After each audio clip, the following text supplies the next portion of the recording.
today I wanted to take you through our personal development program. And the reason I want to do this is because there are a lot of different personal development programs out there.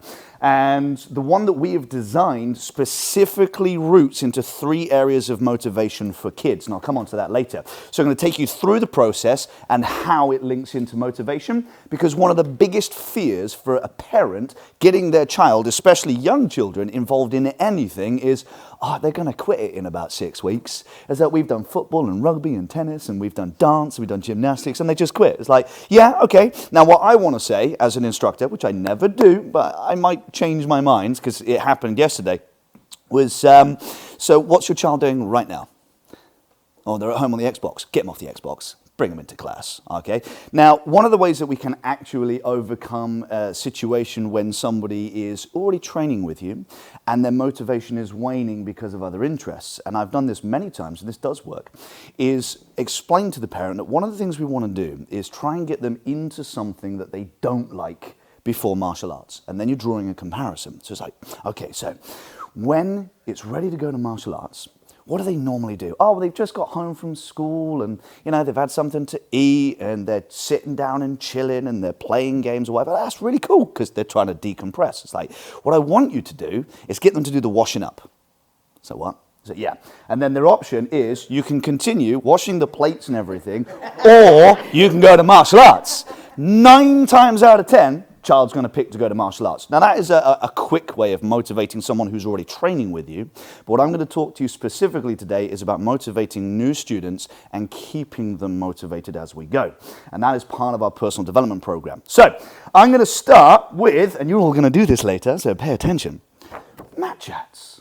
Oh, isn't that colourful? That is kind of the point. Now, mat chats specifically designed for ages 4, 5 and 6. For the older group, we'll do it in a slightly different way. So a mat chat is usually done at the beginning of the class. In fact, we do it before the class begins. Now, it's an opportunity to sit down with all of the students of that age range and talk to them about something important. We have 48 mat chats, which you will get as part of this. So they're already done for you, which is really cool. And yeah, and you're going to practice them today.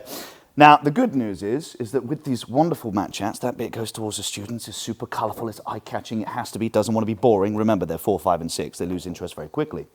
The good thing is that you've got prompts on the back of the conversation. Now, as you get better and better at this, you won't need those prompts, okay? These are here, usually, for the rest of my team, the junior team, the adult team, those who need a bit of practice. However, on the front, you'll notice there's a bit of writing, and that is to help with the conversation. So rather than trying to explain to you how a mat chat goes, we're going to do one now. Now, the best way to do this is 2 minutes before the class begins. So, when you've got about 2 minutes to go, you get all of the kids in a corner, away from the parents, sat with you, nice and calm, typically in a semicircle. So we're going to do it here. You are now ages 4, 5 and 6. Yeah! So, get that silliness out of the way. Okay, so, I can already tell the ones we have to be very wary of.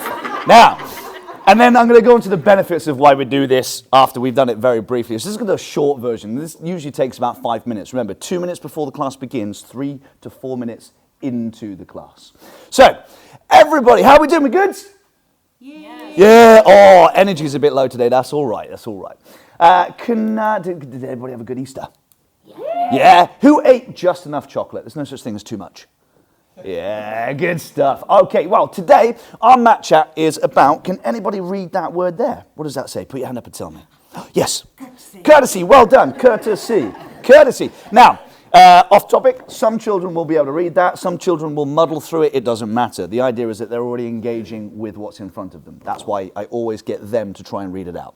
Okay, does anybody think they know what courtesy might mean? Put your hand up and tell me. What do you reckon? Oh, yeah, go for it. No, you scratch. I was going to say, you scratch your head and you're going to get my attention. No? Oh, that's all right, no worries. I forget my own name sometimes. Now, courtesy, it's right here. Courtesy means being polite to people. Now, can you tell me what a good way of being polite to someone is? What do we use to be polite? Words. Words, very good. What type of words? nice word. Well, can anybody remember? Yes, you got your hand up. Please, excellent. There's a good, nice word. Can anybody else put their hand up and tell me a nice word that we use? Yes. Thank you. Thank you. Excellent. Yes. Hello. Hello. Excellent. Wonderful. So, yes. Excuse me. Yeah, see, it's right there. It's right there. Now, when the kids are, because some of the kids will be able to read, excuse me, and some of them will read the much simpler things, please and thank you, because these are the types of things that start in school. That's why it's there. So that when we have a conversation like this, you're not met with a wall of silence. And if you are met with a wall of silence, you meet that silence with overabundance of enthusiasm, like I do all the time. And then I will give them the answers, because the importance is not that they already know it, it's that by the end of the chat, they're going to know it. Okay, cool. So that's the first bit done. What does courtesy mean? And what words do we use to show good courtesy? So the next thing here is, do we know any sign language? Anybody know any sign language here? Oh, very good, yeah. You know some sign language? Well, there are two things. Say again? I was going to do something there, but we're being recorded. Can be edited, it's all good. Okay, so today we're going to teach a little bit of sign languages, please and thank you. So what I want you to do is everybody put your hand up like that for me, please. Nice. And I want you to put it on your chin.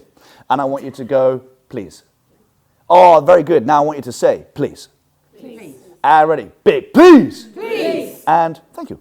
Thank you. Yes, thank you is a bit smaller, you see. And please to the knees. Thank you, little. So there we go. So if you ever come across somebody, now you know how to say thank you and please in sign language. Good work, kids. Awesome. Okay, and then we've got what actions. And again, this is what the pictures are for. So we know the good words that we can use to show courtesy and being polite and good manners. But what about things we can do to show good courtesy? What do we reckon? And this is usually where the kids look at the pictures and they go, oh, oh, oh, and they'll put their hand up. So someone put their hand up and mention anything on the picture. Go for it. Hold the door open. Absolutely, holding the door open for other people. Wonderful. What else do we do to show good courtesy to either parents or teachers or siblings or people that we don't know? What else? And again, look on there and just tell me what's on the sheet. Oh. Go for it. Bow. Bowing. Excellent. In martial arts, we show good courtesy to each other by bowing at the beginning. Nice. Go for it. Offering your seat to someone. Very good. Offering your seat to someone. Absolutely. And these are really good ways that we can show good courtesy. So massive well done. And then that mat chat would be over. The next thing that we do, very specific in our session, is I will get the children to line up from the mat chat to the line. So the way that we do it is I go, right, highest belts first.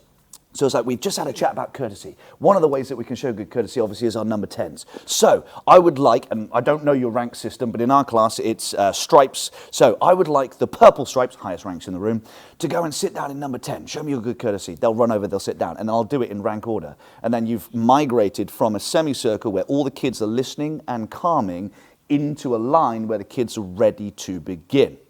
So that, in essence, is your mat chat.